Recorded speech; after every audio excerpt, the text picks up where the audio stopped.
Hello everyone. ইতিমধ্যে আমি class 6 or 1B লৈকে আমি কমপ্লিট কৰিলো আজি 1C কৰিম এটো 1C পাৰ্ট 1 এক নম্বৰটোত আছে খালি ঠাইত চিন বহোৱা অৰ্থাৎ কোনটো ডাঙৰ কোনটো সৰু আমাৰ এই চিনটো বহাবলৈ কৈছে প্ৰথমটোত আছে 6754 আৰু 895 ইয়াত ডাঙৰ হ'ব 6754 তোমালোকে জানাই ঠিক আছে 6754 ডাঙৰ আৰু 895 সৰু তেনেকৈ দুই নম্বৰটোত আছে 8794 আৰু 9000 ইয়াত ডাঙৰ হ'ব 9000 টো ডাঙৰ হ'ব এটো তোমালোকে একেবাৰে ইজি তিন নম্বৰটো আছে 84571 আৰু 84372 ইয়াত 571 টো ডাঙৰ হ'ব গতিকে চিন এটো হ'ব নেক্সট আছে 231596 আৰু 233000 গতিকে আনসাৰ হ'ব এনেকৈ 5 নম্বৰত আছে 32,65,080 আৰু 7,90,000 এটো হলে 32 টো ডাঙৰ হ'ব গতিকে চিনটো এনেকৈ হ'ব নেক্সট এটো 68 crore আছে আৰু এটো আছে 90 crore গতিকে 90 crore টো ডাঙৰ হ'ব চিন হ'ব এটো দুই নম্বৰটোত আছে কোনটো ডাঙৰ নিৰ্ণয় কৰিবলৈ কৈছে ইয়াত মই যেটো ডাঙৰ হেতু ৰাইট চিন দি দিম তোমালোকে আনসাৰটো ভালকৈ লিখি লবা 75385 আৰু 152000 নিশ্চয় 152000 টো ডাঙৰ হ'ব গতিকে ইয়াত ডাঙৰ হ'ব 152000 তো তোমালোকে আনসাৰত তলত লিখিবা 152000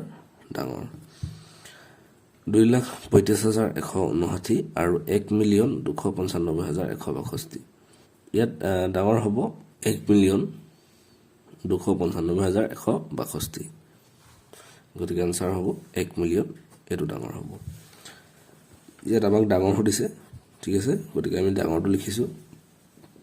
17,06,013 আৰু 31,691,040 31 মিলিয়ন টো ডাঙৰ হ'ব তেনেকৈ 35,68,30,000 এটো সৰু হ'ব আৰু 590 মিলিয়ন টো এটো ডাঙৰ হ'ব 795,95,14,14,00,000 এটো ডাঙৰ হ'ব নে 32 বিলিয়ন 48 মিলিয়ন টো ডাঙৰ হ'ব কাৰণ এটো বিলিয়নত আছে বিলিয়নৰ পৰা যদি আমি কোটি লৈ নিও তেনে 32 বিলিয়নত 3200 crore হৈ যাব গতিকে আনসাৰটো এটো ডাঙৰ হৈ যাব বুজিলে তিন নম্বৰ আছে তলত দিয়া অংক 4টাৰ সহায়ত অংকৰ পুনৰাবৃত্তি নকৰাকৈ গঠন কৰিব পৰা আটাইতকৈ ডাঙৰ আৰু আটাইতকৈ সৰু সংখ্যাটো দুটা লিখা ইয়াত আটাইতকৈ ডাঙৰ সংখ্যাটো হ'ব আটাইতকৈ ডাঙৰটো হ'ব এই সংখ্যাটোত আটাইতকৈ ডাঙৰ যদি লিখো তেতিয়া হ'ব 7532 আৰু যদি সৰু লিখো তেন্তে হ'ব 2357 অৰ্থাৎ আমি গম পালো যে ডাঙৰটো আগত পাতিম তাৰ পিছত হাতৰ পিছত ডাঙৰ আছে 5 5ৰ ভিতৰত 3 3ৰ পিছত 2 তেতিয়া 7532 এটো ডাঙৰ হ'ব আৰু 2357 টো সৰু হ'ব অৰ্থাৎ ইয়াৰ উল্টাটো ঠিক আছে তেনেকৈ ইয়াৰ আনসাৰ ডাঙৰ হ'ব 9820 আৰু সৰু হ'ব 2089 ঠিক আছে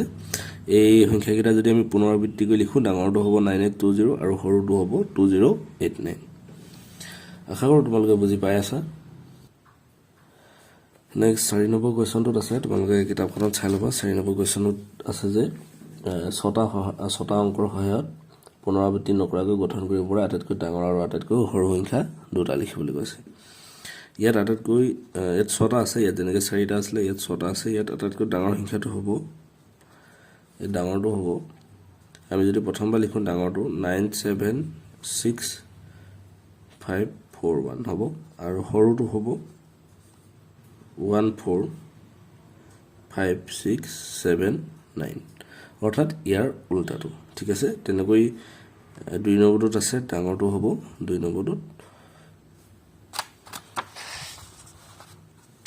ইয়াত ডাঙৰটো হ'ব 976541 আৰু সৰুটো হ'ব 145679 তেনেকৈ ইয়াত দুই নম্বৰটোত হ'ব ডাঙৰটো আটাইতকৈ ডাঙৰ সংখ্যা আছে 7 ইয়াত আটাইতকৈ ডাঙৰ সংখ্যা 8 তাৰ পিছত 7 তাৰ পিছত 5 তাৰ পিছত 4 তাৰ পিছত 3 তাৰ পিছত 0 গতিকে আমি ডাঙৰটো এইটো সংখ্যা পালো তেনেকৈ সৰু সংখ্যাটো হ'ব সৰুটো হ'ব আটাইতকৈ সৰু সংখ্যা 0 কিন্তু 0টো আমি আগত লিখিব নোৱাৰোঁ গতিকে আমি লিখিম 3 3ৰ পিছত আমি 0 লিখিম তাৰপিছত 4 5 7 8 গতিকে আমি এইটো সংখ্যা আটাইতকৈ সৰু পালোঁ ঠিক আছে এইখিনি মানতে হাৰমনি মাৰিছোঁ আৰু ইয়াৰ পিছত আমি 5 6 7 8 9 10 এই কোৱেশ্যন কেইটা আমি শেষ কৰিম নেক্সট পাৰ্টত গতিকে কানেক্টেড হৈ থাকিবা আৰু বুজি পাইছা না তলত কমেণ্ট কৰি জনাবা ধন্যবাদ আৰু শেহতীয়াকৈ বিহুৰ শুভেচ্ছা থাকিলে